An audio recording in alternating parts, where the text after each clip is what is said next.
The Apostle Peter reminds us that in the latter days there will be doubters who question the second coming of Jesus Christ. 사도 베드로는 후기에 예수 그리스도의 재림에 대해 의문을 품는 사람들이 있을 것임을 다음과 같이 상기시킵니다. 말세에 조롱하는 자들이 와서 자기의 정욕을 따라 행하며 조롱하여 이르되 주께서 강림하신다는 약속이 어디 있느냐. 베드로는 주께서 더딘 것이 아니라고 말하며 그분의 재림이 지연되는 것처럼 보인다면 그것은 그분께서 여호와의 크고 두려운 날이 이르기 전에 우리에게 회개할 시간을 더 주고자 오래 참으시며 자비를 베푸시기 때문임을 일깨워줍니다. 베드로는 다음과 같이 강력하게 말합니다. 그러나 주의 날이 오리니 그 날에는 하늘이 큰 소리로 떠나가고 물질이 뜨거운 불에 풀어지고 땅과 그 중에 있는 모든 일이 드러나리로다. 우리는 주님께서 오셔서 의로움이 가득한 새 땅을 세우실 것을 알고 있기에 베드로는 이렇게 질문합니다. 너희가 어떠한 사람이 되어야 마땅하냐? 그는 주님께서 오실 때 우리가 그분 앞에서 점도 없고 흠도 없이 평강 가운데서 거룩한 삶으로 나아갈 수 있도록 지금 부지런히 준비해야 한다고 권고합니다. 저는 너희가 어떠한 사람이 되어야 마땅하냐라는 베드로의 질문을 깊이 생각하면서 오늘 예수 그리스도의 성품에 대해 말씀하기로 결정했습니다. 우리는 그리스도의 성품을 본받음으로써 마땅히 되어야 할 사람이 될 수 있습니다. 그리스도의 성품을 갖는 것은 그분의 이름을 받드는 가장 중요한 방법 중 하나입니다. 구주의 성품을 생각할 때 우리는 곧바로 정결, 고결성, 겸손, 연민, 용기와 같은 속성에 초점을 맞추는 경향이 있습니다. 그러나 우리는 예수님의 내면 어디에서 그런 성품이 나오는지를 생각해 보아야 합니다. 저는 그런 성품이 그분의 마음속에 있는 생각과 소망과 의도의 자연스러운 산물이라고 믿습니다. 그리스도와 같은 성품은 그리스도와 같은 마음에서 나옵니다. 그러므로 그리스도와 같은 성품을 성공적으로 발전시키고자 한다면 우리도 그분의 동기, 즉 그분의 생각과 소망과 마음의 의도를 지녀야 합니다. 그렇게 하려면 경전에 나오듯이 마음에 크나큰 변화가 일어나야 합니다. 베냐민 왕이 선지자로서 영감 어린 말씀을 전하자 그의 백성들은 이렇게 간증했습니다. 전능하신 주의 영이 우리 안에 곧 우리 마음 가운데 큰 변화를 이루셨으므로 우리에게는 더 이상 악을 행하고자 하는 의향이 없으며 끊임없이 선을 행하고자 하나이다. 베냐민 왕은 이렇게 답했습니다. 너희는 그리스도의 자녀라. 그의 아들과 그의 딸이라 일컬음을 받으리라. 이는 보라 오늘날 그가 영적으로 너희를 낳으셨습니다. 이는 너희 말에 너희 마음이 주의 이름을 믿는 신앙을 통하여 변화되었다 함이니라.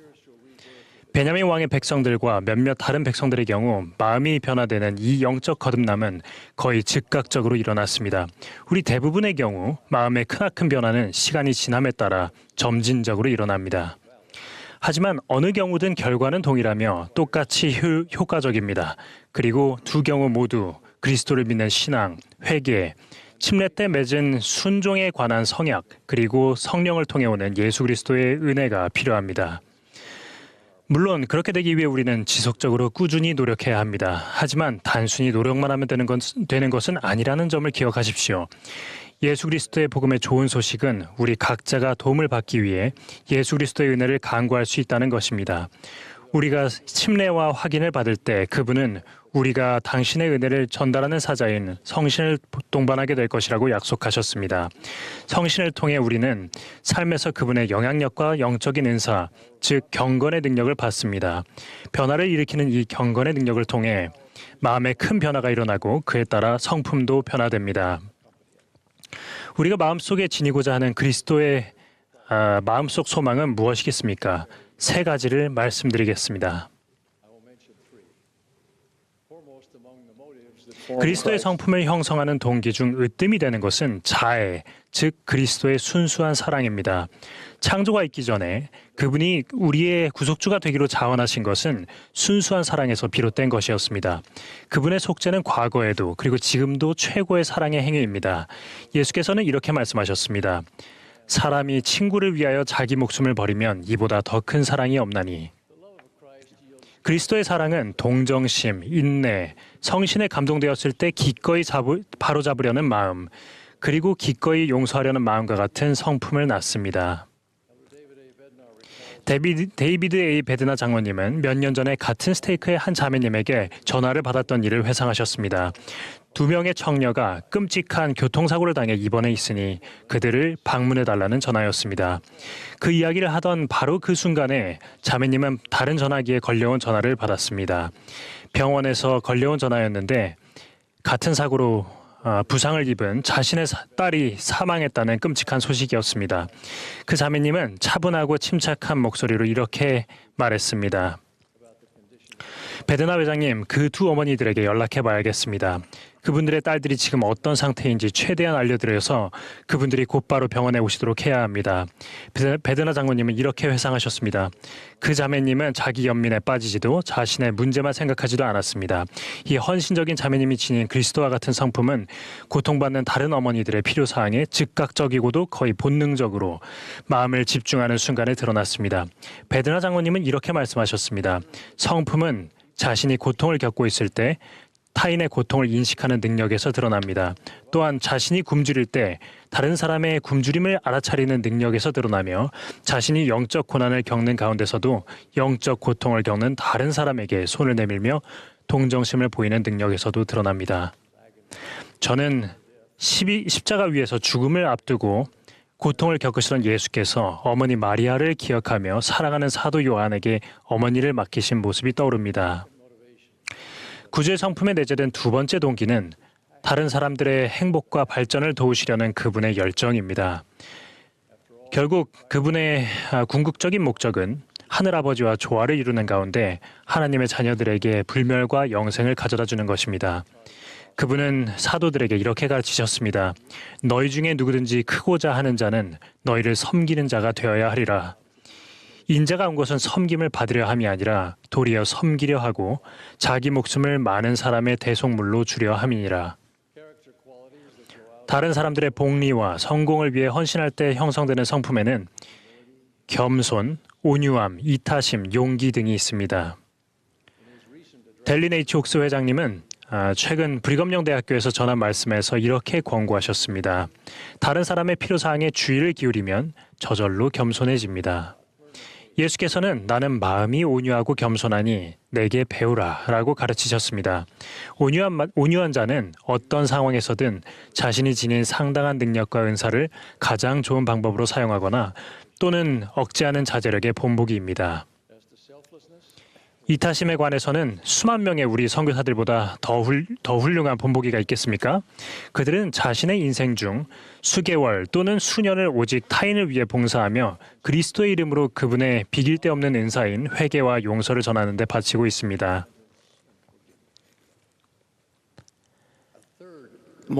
그리스도의 성품의 필수적인 세 번째 동기부여의 힘은 하늘아버지를 영화롭게 하고 모든 면에서 하늘아버지의 뜻을 이루고자 하는 그분의 소망입니다. 그분은 이렇게 말씀하셨습니다. 나의 양식은 나를 보내신 이의 뜻을 행하며 그의 일을 온전히 이루는 것이니라.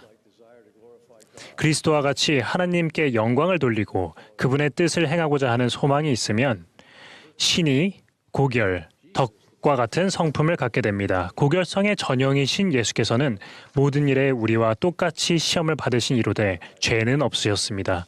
우리는 이러한 이상을 향해 노력할 수 있습니다. 킴비 클라크 장로님은 이를 주님의 도움을 받아 도덕적으로 탁월한 삶을 추구하는 것이라고 말했습니다. 도덕적으로 탁월한 삶이란 유덕한 삶을 말합니다. 덕이 있다는 것은 높은 도덕 표준에 근거하여 생각하고 행동하는 방식을 지녔다는 뜻입니다. 덕은 하나님과 다른 사람들에게 신의를 지키는 것이며 영적으로나 신체적으로 깨끗하고 순결해지고자 노력하는 것입니다. 이를 위해서는 진리와 올바른 생각과 행동에 대한 추구와 헌신이 있어야 합니다. 1년 전 러셀 넬슨 회장님은 교회 회장으로서 전한 마지막 말씀에서 이렇게 간청하셨습니다. 우리의 생각과 말과 행동은 변함없이 유덕해야 하며 모든 사람을 향한 예수 그리스도의 순수한 사랑으로 가득 차 있어야 합니다. 하나님께서 바라시는 백성이 될 위대한 기회가 우리 앞에 놓여 있습니다. 요약하자면 예수께서는 훌륭한 사랑에서 우러나오는 생각과 행동을 하십니다. 그분은 다른 사람을 축복하고 고양하기를 열망하시며 하나님의 뜻을 행하기를 기뻐하십니다. 그리스도를 믿는 신앙으로 우리는 성령이 우리 내면에 큰 변화를 일으켜 우리 마음속에 그와 같은 신성한 동기가 심어질 수 있도록 기도할 수 있고, 또한 그리스도와 같은 성품을 실제로 행동으로 옮길 수 있도록 성령의 도움을 간구할 수 있습니다. 우리는 신앙과 회개로 마음의 변화를 가져다주는 주님의 모범을 따르고자 노력하면서 발전하기 위해 계속 회개할 수 있습니다. 우리는 하나님께서 바라시는 백성이 될 수 있습니다. 예수 그리스도의 재림에 관한 이야기로 다시 돌아가겠습니다.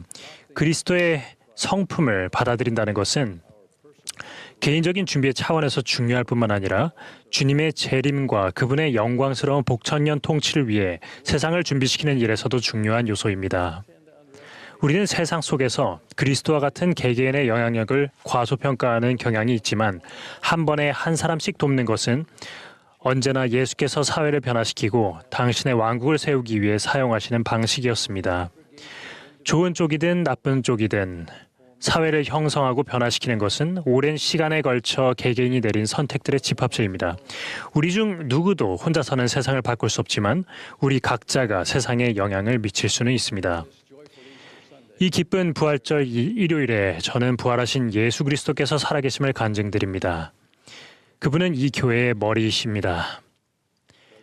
델린 H. 옥스 회장님은 지상에 있는 이 교회를 감리하고 선지자로서 세상을 향한 주님의 대변인이 되도록 그분에게서 부르심을 받으셨습니다. 그리스도를 믿는 신앙을 통해 우리의 성품이 그분의 성품을 닮아갈 수 있기를 바랍니다. 그렇게 해서 그가 나타나실 때 우리가 그와 같이 되게 하며 우리로 이 소망을 갖게 하며 그가 순결하신 것 같이 우리가 순결하게 되기를 예수 그리스도의 이름으로 간구합니다. 아멘.